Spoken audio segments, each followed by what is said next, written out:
Hey everybody, Warhorse Jake Parnell here. I'm going to show you how to build this weight rack for 10 bucks. Let's keep everything organized, keep our gym floors nice and clean. Let's go ahead and get started.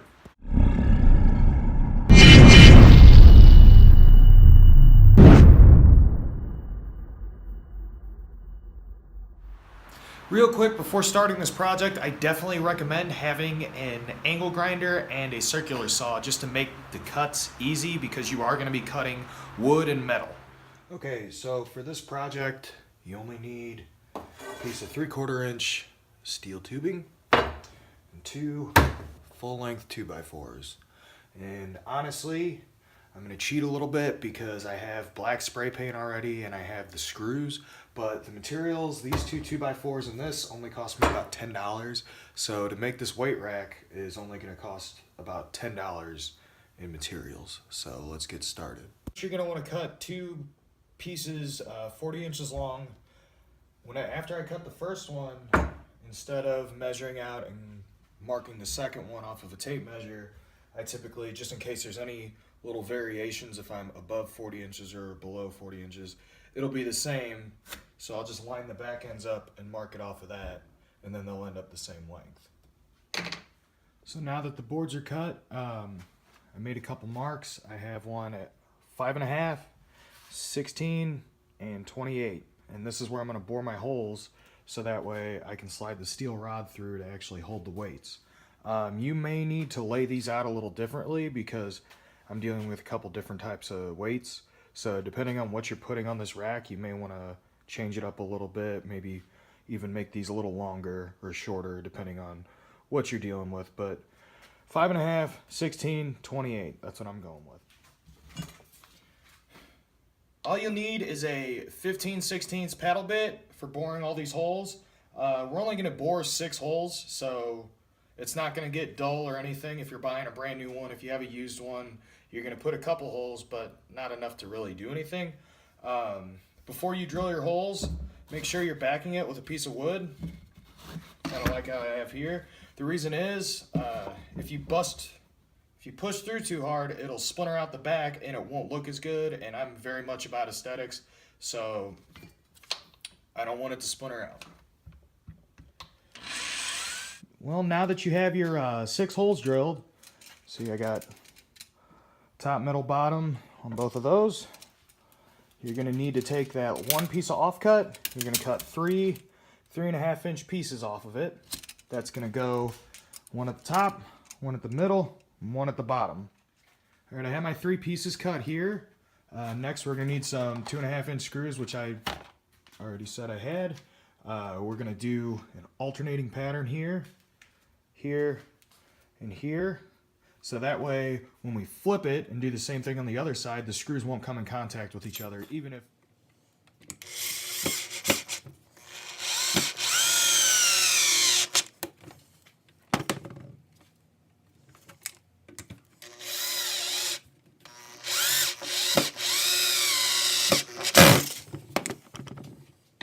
Once you have it all screwed together and ready to go ahead and cut up your other stud. You're going to want 4 pieces, 20 inches long. This is all going to be for the base, and we're going to screw that together right now. Okay, so I took the liberty of laying this out, so that way it makes it a lot easier for us to set this up and get it screwed into the base here. Essentially, you measure to 10, since this is only 20 inches. You measure to 10 and then go 2.25, because this whole thickness here is 4.5. So once we lay it on like that, or here, I'll turn it. So we got the lines. We can line it up and we can just screw it straight in like that. We're going to do the same thing to the other side, and then I'll show you what to do once we get there.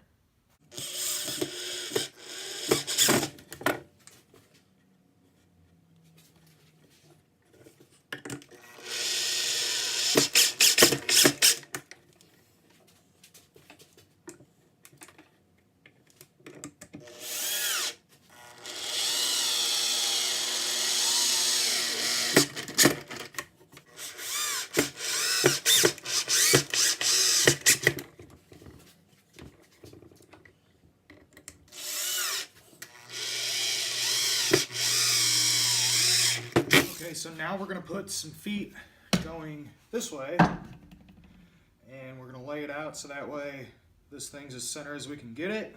And we're going to do the same on the other side. Same thing, just measure to 10. So this is 6.5. So measure to 10. Once you're at 10, go 3 1/4 each direction. That should give you 6.5. Line it up, screw it in. It's done.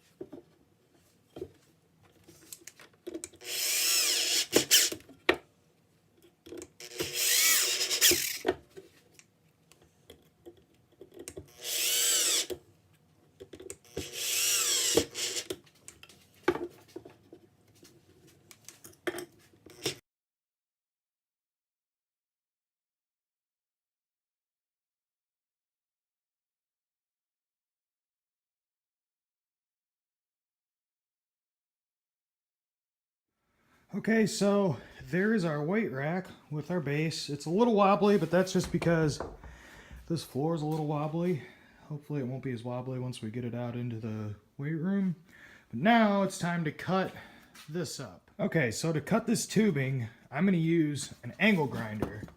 And if you don't have an angle grinder, you can use a hacksaw. It'll take a little bit longer, and it's for dumb little babies. So I'm going to use an angle grinder. Okay, you're going to need 3 pieces of the tube cut at about 20 inches. So, go ahead. I have enough here just to do all 3. So, just take your angle grinder or your hacksaw and go ahead and start cutting.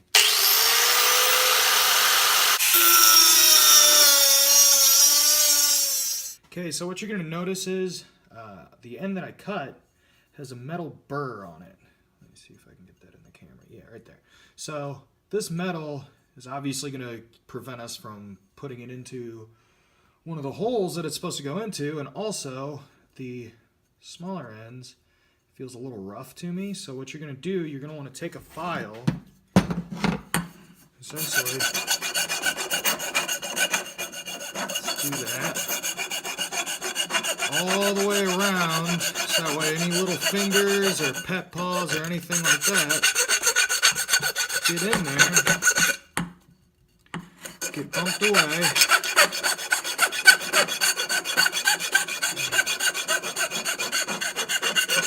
There won't be any issues.